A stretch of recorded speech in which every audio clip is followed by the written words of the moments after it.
Esmeraldas estaba destinada a convertirse en la capital económica del Ecuador. Todo esto inició con la llegada de Folke Anderson, un magnate bananero, y además, uno de los terratenientes más importantes del Ecuador. Pero, ¿quién era Folke Anderson? Folke Anderson nació en Suecia el 21 de marzo de 1903. Después de la Segunda Guerra Mundial comenzó a importar banano. Interesado en este producto, conoce Esmeraldas, una tierra llena de riquezas y sin explotar. En 1949, compró terrenos en Esmeraldas y empezó a cultivar banano a gran escala. Pasó poco tiempo para que este hombre se convirtiera en uno de los terratenientes más poderosos de Ecuador. El centro de su imperio lo trasladó a Esmeraldas, para lo cual construyó su propia pista de aterrizaje, dotó de la más moderna infraestructura de riego a todas sus haciendas. Gracias a la influencia y poder que había acumulado, se dedicó a ayudar a los más necesitados en Esmeraldas. Construyó casas a sus trabajadores, les pagaba un salario justo, atención médica especializada, y tenía programas sociales para toda la población. Esmeraldas tenía grandes expectativas de desarrollo, debido a que Folke Anderson también había empezado a invertir en educación y salud. Las escuelas que fundó eran regentadas por profesores a los que él mismo les pagó para que puedan ir a capacitarse a otras ciudades del país. En los años 50, época del boom del banano, Esmeraldas era la única y verdadera provincia bananera del Ecuador. A 25 kilómetros de la ciudad, Anderson adquirió la hacienda Timbre, donde encontró su verdadera felicidad y pasaría los mejores años de su vida. En 1951 compraría miles de hectáreas de selva en Cole Quinindé y el Río Blanco para el sembrío de banano. Muchas familias esmeraldeñas contaban con un empleo formal, y con estos ingresos, los esmeraldeños empezaron a realizar pequeñas inversiones que empezaron a marcar el progreso para muchas familias de escasos recursos. Todo esto, gracias a los beneficios de poder trabajar junto a Folke Anderson. Su amor por el pueblo esmeraldeño lo llevó también a brindar apoyo al deporte. En los años 1950, lo que ahora se conoce como los predios del Folke Anderson, solo era una cancha de tierra, llamado la Polvorita. Los miembros de la Federación Deportiva se acercaron al empresario Folke Anderson para que les ayudara con la inversión de 100.000 sucres para poder mejorar el terreno.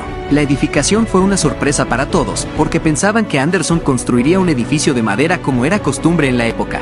Pero Anderson contrató ingenieros para la edificación de la tribuna con capacidad para 1.500 personas.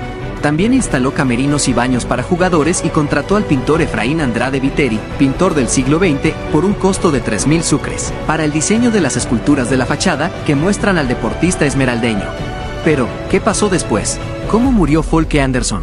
El progreso de Esmeraldas parecía imparable debido a su gran crecimiento económico. Sin embargo, todo cambió a partir de la muerte de Folke Anderson. El reconocido empresario fue asesinado el 8 de mayo de 1968. Este lamentable suceso ocurrió en su departamento en Guayaquil, en el tercer piso del edificio Santisteban, ubicado en la avenida 9 de octubre del 109 y Malecón Simón Bolívar. Las autoridades nunca lograron dar con los responsables de este lamentable hecho. Folke Anderson, de estado civil soltero, tenía una hermana, quien al enterarse de su muerte se hizo cargo del traslado del cuerpo hasta su país natal. Curiosamente, en esa época apareció el nombre de Luis Noboa Naranjo, como uno de los nuevos magnates bananeros, que se aprovechó del crimen de Folke Anderson para ganar terreno y convertirse en el nuevo terrateniente más poderoso del Ecuador. Luis Noboa no solo tomó las riendas del negocio, sino que también se adueñó de algunos de los terrenos que ya habían sido adquiridos por Folke Anderson. Días después de la muerte de Anderson, sus haciendas fueron saqueadas, sus tierras invadidas y sus maquinarias deshuesadas. Los restos mortales de este ilustre personaje descansan en un cementerio de Ödskölt, Suecia.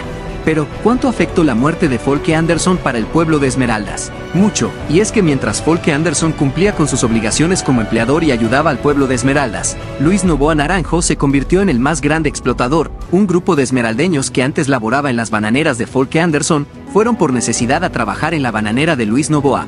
Pero se encontraron con una realidad distinta, bajo condiciones precarias, a tal punto que quienes exigían el pago digno, eran despedidos e incluso agredidos, a tal punto que varios sindicalistas fueron reportados como desaparecidos.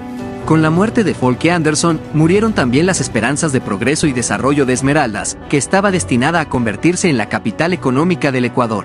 El pueblo esmeraldeño no ha vuelto a tener a alguien con la visión y la conciencia social que sí tenía Folke Anderson.